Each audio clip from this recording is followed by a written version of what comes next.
With steady steps towards opening new horizons for relations between Egypt and Uzbekistan, the Uzbek President Shavkat Mirziyoyev arrived on Monday in Egypt on a visit that is the first to Egypt and will last for 2 days, which will open a new page in the relations between the two countries.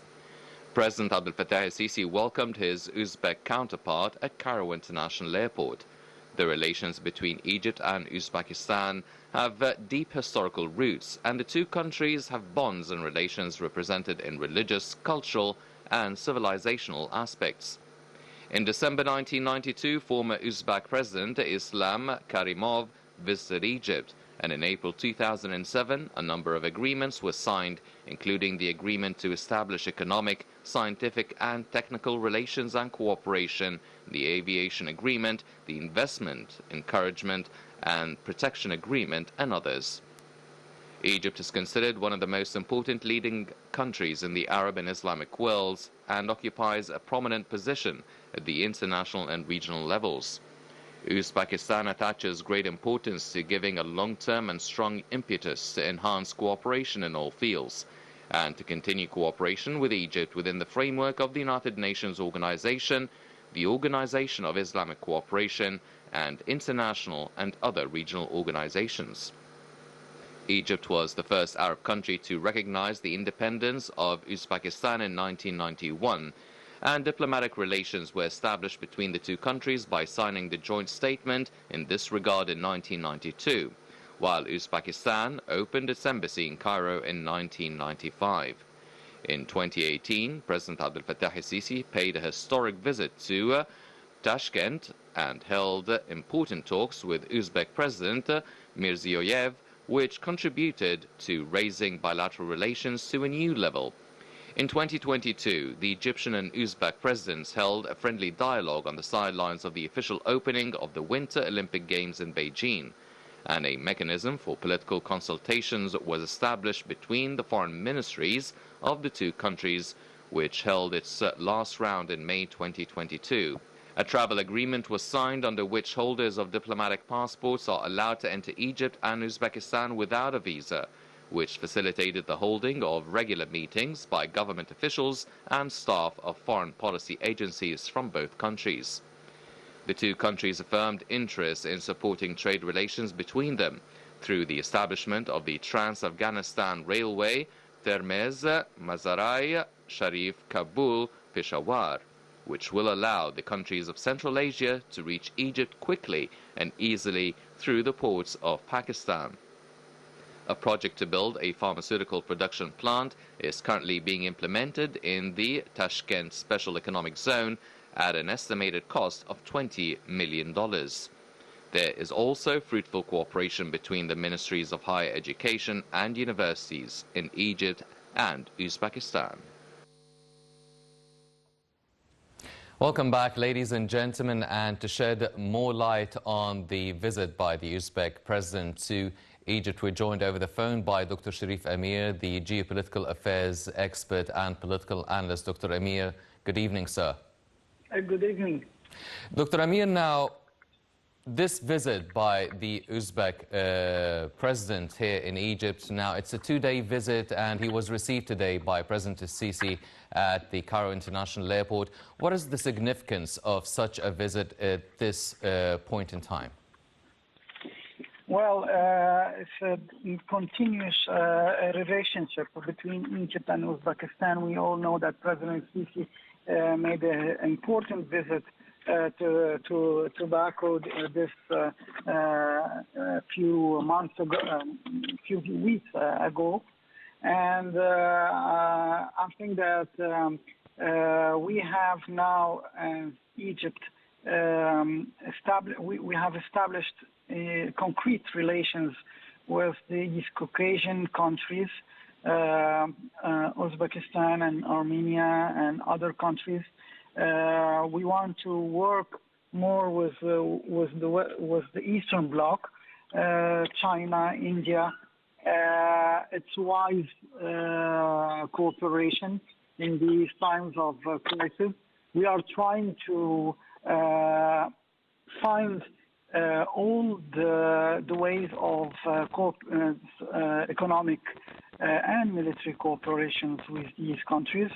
We all know that the situation in the international community is very tense now.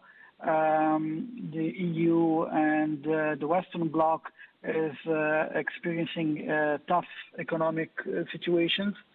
So I think that now it's the time that we find new partners, new economic partners, who could help us overcome the problems of currency, because with such countries we can make deals in trade with Egyptian pound and also their currencies.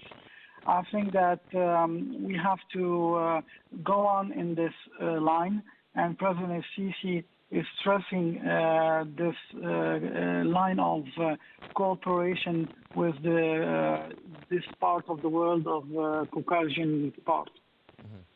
Dr. Amir, now, as you've mentioned, this is a visit that follows a lot of trips by President Sisi to a lot of the Asian countries, and you're saying that Egypt is looking to enhance its economic cooperation with this part of the world. Does that mean that we are anticipating, or the whole world is anticipating, that the Ukraine-Russian crisis would actually last a little bit longer, and that would affect economic relations with the European continent and the rest of the world as well? Well, sure, it will last more than it was expected, because look, the EU and NATO and the United States are in the Security Munich conference decided to go on with the war, to supply more arms to the Ukrainian regime, and not to open any dialogue with the Russians. So what do we expect? We expect more bloodshed, more wars, more economic turmoil. I think that even the European populations are paying a price now.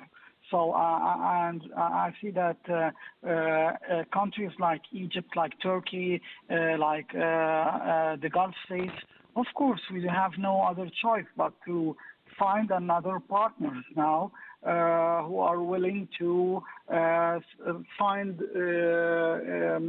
new options to strengthen their economies. We already suffered, and we already are paying a price for these confrontations between the West and Russia. But it's obvious that going east and making and strengthening more the relations with these countries is economic, military, and diplomatic security for all of us. We all know that these countries, the former Soviet republics, are now they have a commonwealth between them and with the Russian Federation. We all know also that there's the BRICS. So there's these two important economic blocks. We could join the BRICS, and we have the intention to do so, but I don't see that the situation in Ukraine will calm down. We are heading towards an escalation. The decision is made in Washington. It's obvious, and we as Middle Eastern countries, we are in the middle, and we are paying the price already. So we are caught in these confrontations. We have to find new partners, new solutions, and ensure that our economies won't bleed again or more than it's bleeding now. Well, Dr. Amir, now there is history between Egypt and Uzbekistan. Egypt is the first Arab country to recognize the Uzbek state in 1991. They established the relations in 1992. The Uzbek embassy in Cairo was established in 1993. The last visit by President Sisi to Uzbekistan was in 2018.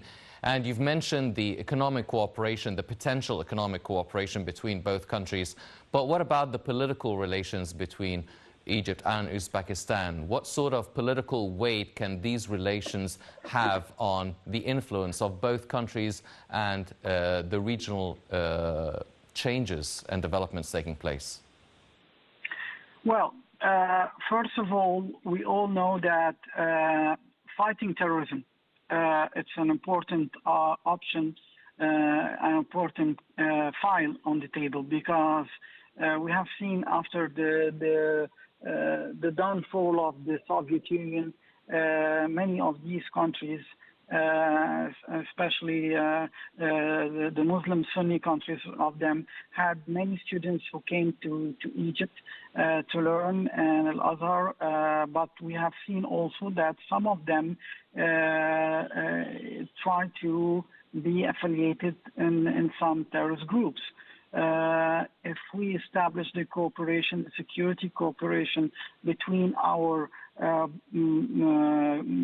mutual security agencies, we will find numerous ways to prevent the radicalization of these young people from Dagestan, from Turkmenistan, from Uzbekistan. We will have many solutions. This is the first thing. The second thing is that these countries, Turkmenistan and Uzbekistan and all these, especially Uzbekistan, is very rich in oil. So we are trying also to, and gas, we are trying also to find the cooperations concerning these fields, the energy fields. We also have new aspects of military cooperation. It's not always the West. It's not always Eastern Europe.